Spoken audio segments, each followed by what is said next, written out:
For me, the worst WrestleMania in WWE history is WrestleMania 11 from 1995. Now, a close second is WrestleMania 9.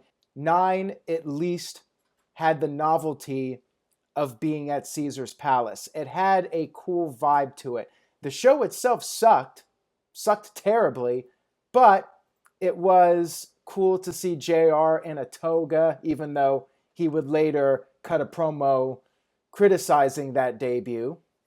WrestleMania 9, of course, the big problem with that show to many was Hulk Hogan, because Bret Hart had been pushed as the new face of the WWF at the time, yet Hogan comes in and basically takes the spotlight away from Bret. You have Bret Hart versus Yokozuna in the main event, and Yokozuna wins with the powder to the eyes of Bret.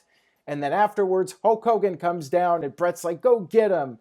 Hogan gets in the ring and beats Yokozuna in very short fashion.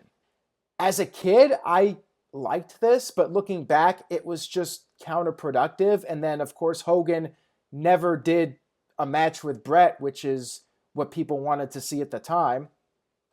Instead, he quickly dropped the belt back to Yokozuna. Undertaker versus Giant Gonzalez. Awful match. One of the Undertaker's worst matches of his career. And just a lot of duds on this show. To me, the highlight was Doink the Clown versus Crush, with the second Doink coming out and the two Doinks seeing mirror images of one another. And you had Money Inc. versus Hulk Hogan and Brutus Beefcake, which storyline-wise was an interesting build-up, but it was disappointing when Hogan and Beefcake failed to win the titles and you just did the cheap DQ finish to not have the titles change hands. So yeah, the show itself just fell pretty flat for a WrestleMania.